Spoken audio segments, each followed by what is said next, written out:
Well, it's great to be here. 2023 draft. I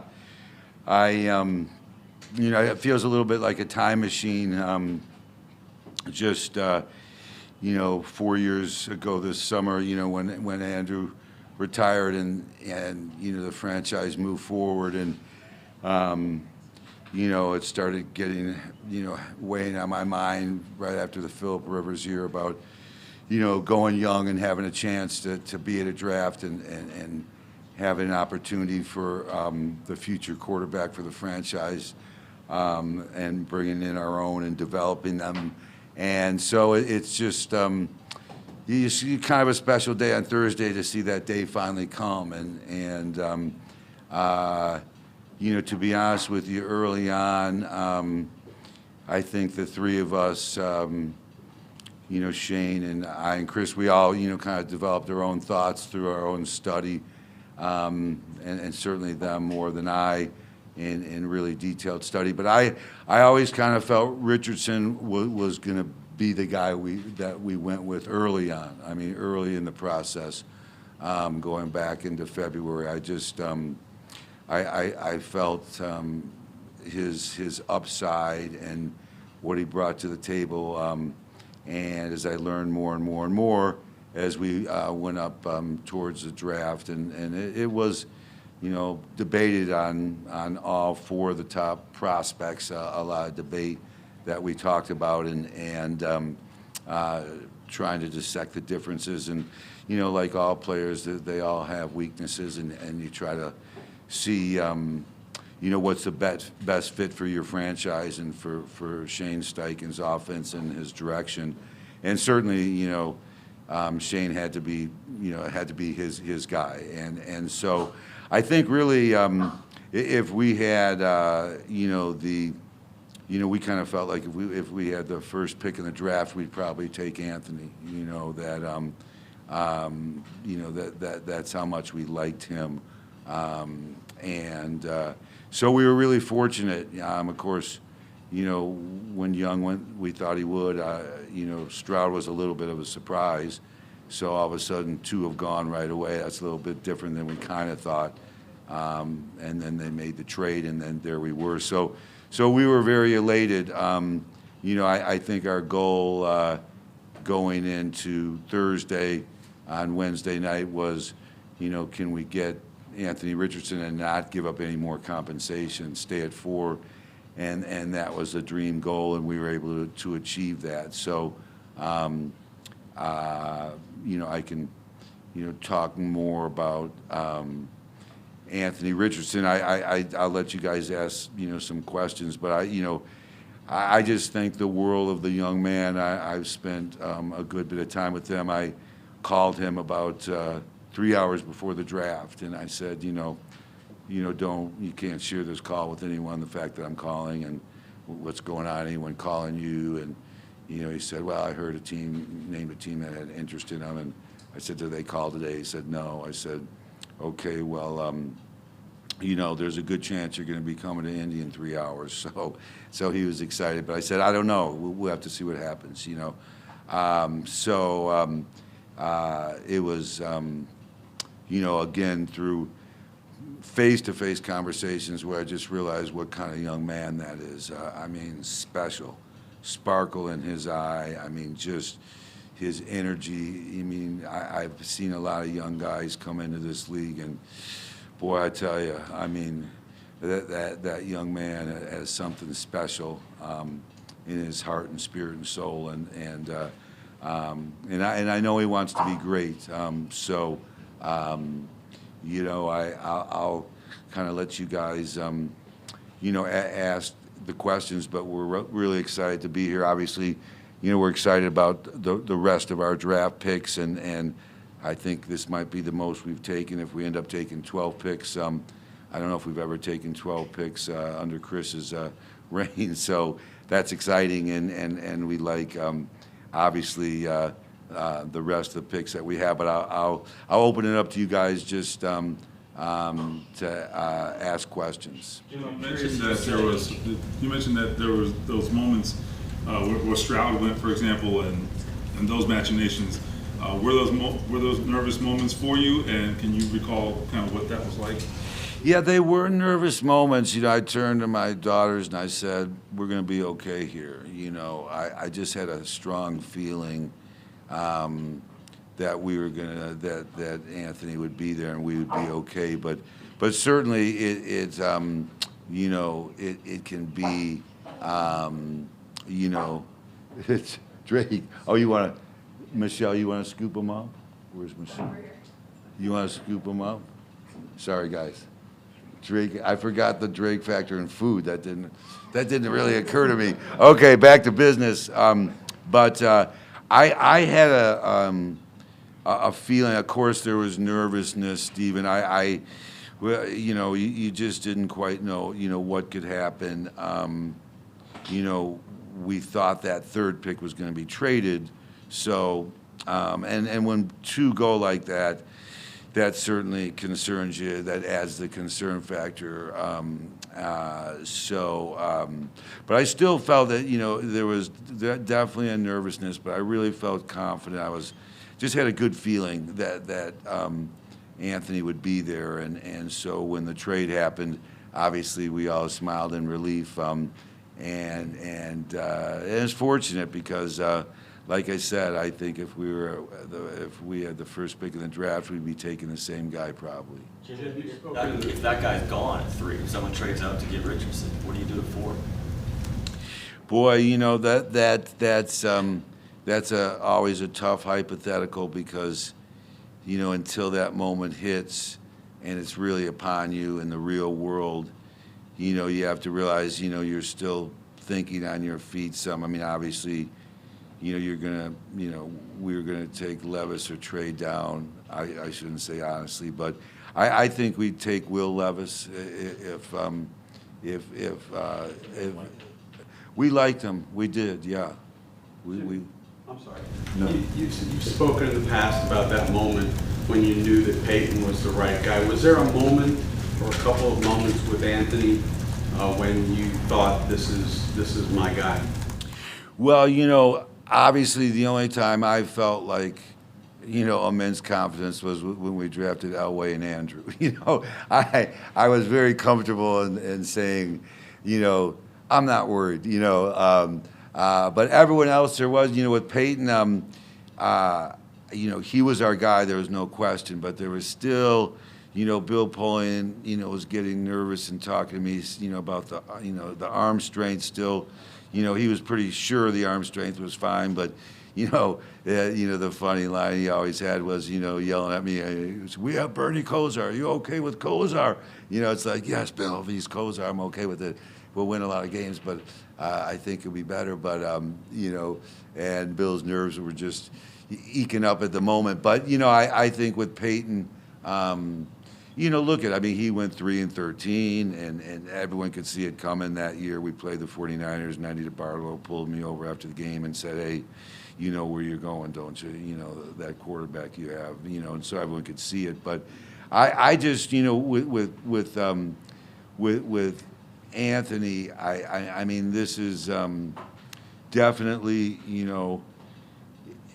it's more of a gamble at 4 than 1, and these guys are more of a gamble than Peyton was.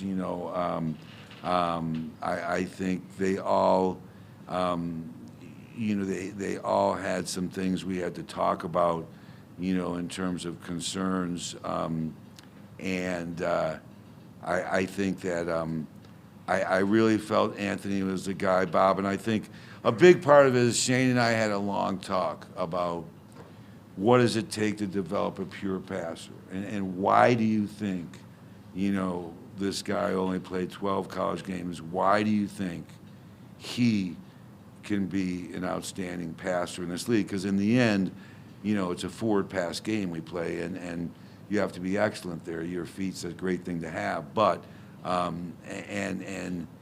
Shane, was convinced that he felt that he said, I've seen, his mechanics. I've seen him make passes, so I know he can make them. I've seen enough to really feel that he can develop into being an outstanding passer besides just his feet. And I think, that went a long way with me because you know the athletic skills there, and those sorts of things, and so I think when you looked at this, you looked at the four that were there, and that's what made you kind of determine who's your guy. And in this case, we just really like the upside. I think this game is going more to the athletic quarterback. I think it's the days of Brady and Peyton. I mean, I don't know if they're ever going to return again. Mobility at quarterback is reasonably essential. Four of these guys could move. I mean, I don't know, maybe Stroud the least, but I mean, they all could move, and Stroud proved against Georgia that he can, do some things with his feet and get his team in position if he has to. So I think, we really, look he's a superhero. He'll probably take number 5. The league and the energy is going to look up to him. When he's all of a sudden he's on national TV. I mean, this guy is viewed as a superhero with his. No quarterback has brought those skills to the table of athletic testing, and so him and I, Anthony and I have talked a long time about that, but we really talk more about being a great quarterback and what that really means in this league, because we're not drafting Olympic athletes. We're drafting football players. In his case, it's a quarterback. So I think, the whole package came together. Plus, I think durability is an important thing. Your quarterback's got to stay on the field, and he's built like a tight end. I mean, he's a very strong guy and very much put together. And you have to be that in this league, to take the punishment that comes your way. So, I think really, it was always kind of rounding into him when Chris and Shane and I talked. Once we, everyone did an immense amount of homework. It was definitely rounding into him, and really, boy, I had to have Shane feel the way he did about him to really have the, ultimate confidence in feeling that we're picking the right guy. Jim, what is it about Anthony's mental makeup and just his personality? He's 20 years old. That makes you think that he can be the face of a franchise that has had since moving here to the best at that position. Yeah, I tell you, his humility, his ability for eye contact and to, be focused in the moment, his intelligence, his fierceness, his emotion, which I love. This is someone where, look at, I said, you have a 12, 14-year career in this league, and you're an outstanding quarterback, you're going to make $1 billion. $1 billion. And I said that's, obviously something for your family, your legacy, and generations to come. But what about greatness on the field? What about rings? What about the Lombardi? What about your legacy as a football player? Because Edgerrin was in the room, and I said, I was just in Canton with this guy, and Anthony, you want to walk on those rare spaces. It's going to take something, and you can just see in his eye when he looks you in the eye what kind of young man he is, and certainly we met his family and his mom and his brother and his stepdad, but boy, I tell you, you meet a lot of young guys coming up. We've been bringing them in for a long time, since Marvin Harrison, the day after the draft or the night of the draft. And I tell you, he's a special young man. He's up to the task, mature beyond his years. And look at, it's going to be a process. You can already kind of wonder if he's a starter and we're playing the Patriots. When we play the Patriots this year, how's that going to go, against Belichick? It's tough in this league, But Peyton went through the same thing, and Andrew was different. Reggie and Mathis grabbed Andrew and said, "We're getting older. We got to win now. Do you understand me?" And Andrew was up to the task, so he took us to the playoffs the first year. But Andrew's Andrew. So I tell you, he's a special young man, and he lights you up. He really, you talk to, I talked to Brad White, who is the defensive coordinator at Kentucky and he used to coach here, and Anthony had a big game against Utah, and then Brad shut him down against the Kentucky game. He only had like 10, 12 yards rushing, 2 interceptions. And, Brad just talked about how much he thought of Anthony, though, as a football player in growth at age 20. And he said, Jim, I know all those Florida coaches, and they just love him. He said, they just think the world of that young man. Everyone I talk to, really feels that way about him. So it was great talking to Brad and hearing his perspectives. Of course, he had Will, and of course he liked Will, and playing against the other guys too. But I tell you, you just try. I had a long talk with Marvin Harrison, but it wasn't about Anthony. So you can imagine who it was about, but it wasn't about Anthony. So. Does this feel like sort of what this guy gives you a hope for? Is it similar to '98? Is it similar to 2012, to where this guy gives you a chance to do something as a franchise? Well, you hope so, Mike, that Shane's going to create an offense, simplify things, and Jonathan Taylor coming back is a huge plus because of that. The double threat of their speed and their unprecedented. Both of them are unprecedented players at their position. I mean, in terms of size, speed, and what they can do. And I think that Anthony can come in and he can have success. He's going to have to also learn when to get on the ground because he can't go after every first down. Even as big as he is, he has to stay on the field. But, I think the whole mix of the football team and how Shane puts that together. I mean, we're optimistic. I think the strange thing is to think how the division all of a sudden, has Stroud, Levis, and Anthony in the division. All of a sudden, it's crazy to see how that synergy happened. So it's going to be an interesting division that way. But I really think, of course, it's going to be Shane's call on, is he going to be ready to start opening game and all that sort of thing.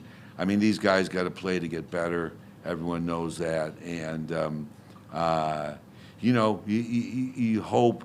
It's hard for rookie quarterbacks, but, he has a lot of raw ability. But look at, I have to imagine is he plays the whole season. It's going to be tough. It's going to be more difficult than easy. Put it that way.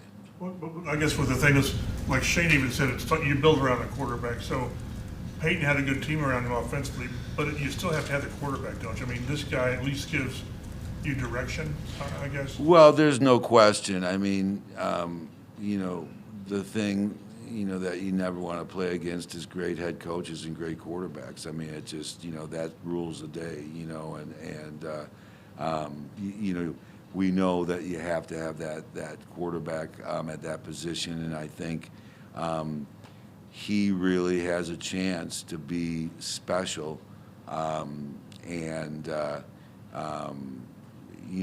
obviously, people will see what more running type of quarterbacks have done early, what Fields did last year, what Lamar Jackson's done in his career, et cetera. But I know whenever we don't have to play Mahomes or Jalen Hurts or someone like, it's a big relief, Josh Allen, because, man, when it's like when we were trying to stop Philly in that last drive, they have 4 downs and 12 players, okay? 4 downs and 12 players. Jalen Hurts a running back. In that scheme, and with 4 downs, good luck. It's you look at your schedule when you get a pocket quarterback you're playing against instead of a run. You're like, thank God. It's just I know, Gus Bradley feels the same way. We're hoping, to create the perfect storm with him and Jonathan Taylor and that offense, Mike. And, I don't think, the offense is finished. I mean, one thing Shane really emphasizes is how great that offensive line is in Philadelphia, we want to try to match that excellence that they have in Philadelphia, and we haven't gotten there, and we want to, we feel like we have playmakers, and we have to decide, on some of the young guys coming in versus who we have, but there's no question the quarterback has to be there, Mike. But look Peyton was there, and he was healthy. Marvin was there, he was healthy, and in 2001 we were 6-10, and you say, well, you go 10-6 instantly with Peyton Manning. That's not true. We were 6-10 with the healthy Peyton Manning, in 2001, and so. You need the quarterback, but you need more than that, obviously. All right, last one here. How important is it for Anthony to play a lot in year one?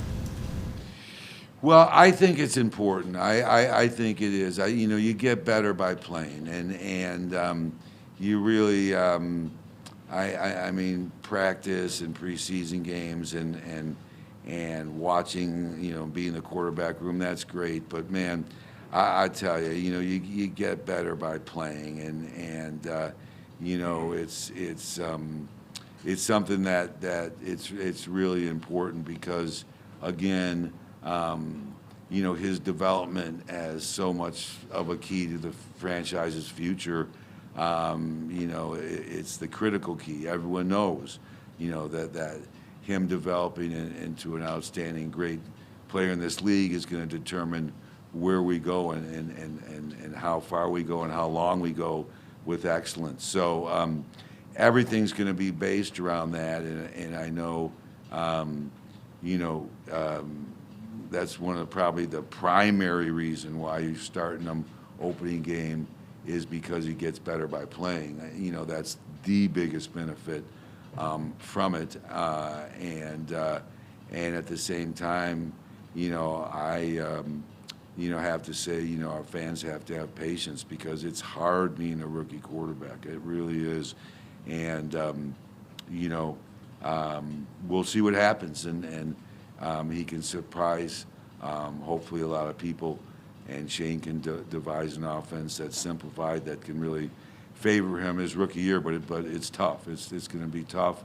But it's the way to go. He's got to play to get better.